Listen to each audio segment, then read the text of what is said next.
Welcome to the next installment in our series of CultureSpots Client Spotlight videos, this time at PAFA, the Pennsylvania Academy of the Fine Arts in Center City, Philadelphia.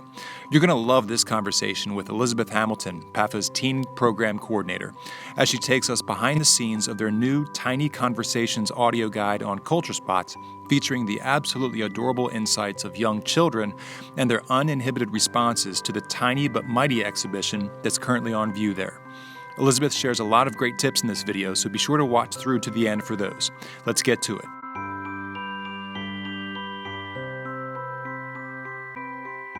Well, what we focus on in museum education is we want to really create a bridge from our collection to the public and try and really create that space where people want to come in and feel comfortable looking at an artwork and thinking that they don't have to be an expert in what they're seeing to have an opinion and to have a response to it.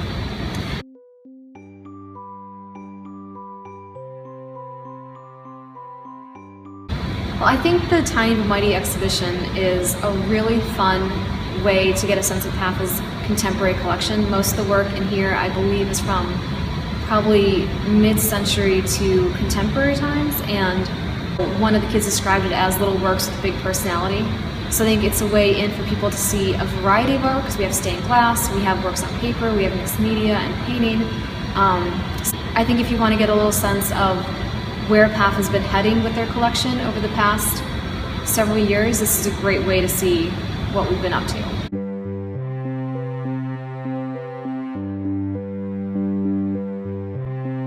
So this exhibit is called Tiny but Mighty, and the theme, of course, is artwork that has something to do with tiny. Either the artwork itself is small, or it's made up of small components. And with that in mind, we thought it'd be a great chance to highlight our tinier audiences who are in the galleries so much. In education, we get to work with kids all the time. We get to hear them on tours, we get to hear what they think and feel about the artwork, and they say really fantastic things. And other audiences never have exposure to that. And we felt that the audio guide would be the most accessible way to do that.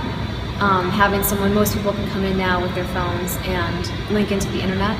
So the idea is someone can come in, look at an artwork, and then if they want to, hear the perspective of a child who's, say, 10 years old talk about that same painting. And they're very free in how they associate their own lives to the artwork. And we hope that other people feel empowered to do the same.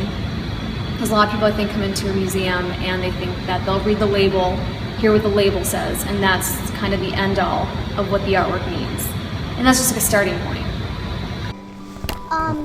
A woman who looks like my art teacher that I go to after school is like in her art studio, because it actually really looks like her art studio. It also looks like she's putting some paint or food dye in a little bucket or a bowl. It's kind of camouflaged in the table, and there's a cat standing on her foot. The cat standing. Her shoes look like my grandmother's shoes. There's a monkey. A wiener dog in a picture. And there's that beautiful painting up there in the corner of that kind of a stable and that green mountain with the kind of pebbles. I'm pretty sure there's a fan in the back. Yeah, standing on a table. And it looks like the table is dots. Yes, she is very, very messy. Quite, because there's paint all over the floor. I hope her cat doesn't get stuck. Stuck in what? The paint. Or else the cat will be wow colorful.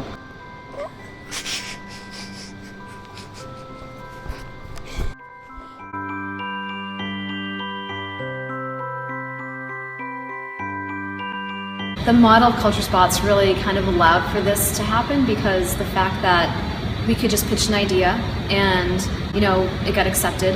And then there was not only help along the way with like check-in emails to see how things are going, to make sure I was aware of resources, but it was an experiment from day one where we didn't know if it would really work out. It was easier for all departments to get on board, knowing no one was going to be held accountable to pay for software or recording or production.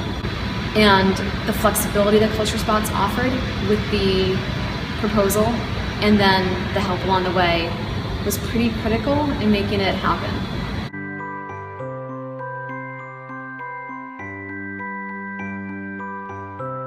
CultureSpots was incredibly easy to use. When I went on the website and saw like manage your spots, create a new spot, and then manage your tour, create a new tour, the interface is very friendly, the user experience was really accommodating. I mean, having no experience uploading software and adding it to an audio guide, it was incredibly simple. And I like the step-by-step process, how you can just add the title, add the ID, add the name, and they provide a really easy URL, which is great too.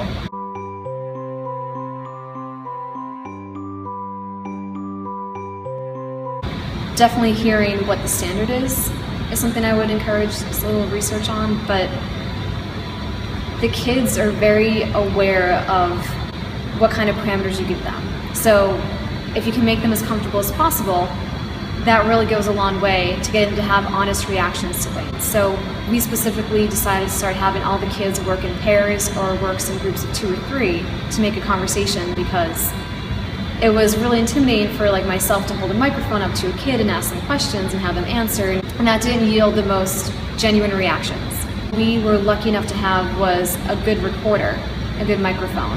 That helped a lot to get their audio isolated, and then that meant that we could be in the galleries looking at the art, which was better than when we tried doing it with them looking at printouts like in an office that was soundproof. Really encouraging them, there's no one thing we want them to say, there's no wrong thing to say. When we have kids on tours, we always start off by saying there's no wrong answers when you talk about art. There's your opinion and there's my opinion, and they're both equal. So we reinforce that. Sometimes a kid will look at you and like after they say something for reassurance of like, was that what you wanted me to say? Was that right? So just constantly reinforcing that you're doing great, whatever you say is valid, whatever you say has a place here. And we learned that the longer the kids talked, we would let them record for 10 minutes and we'd edit it down to like a minute and a half or 2 minutes. The longer they talked, the more comfortable they got. They didn't look to us for insurance, they just looked at each other and they had a conversation, and they would discover things along the way. So we gave them a lot of time just to look at the art and connect with it.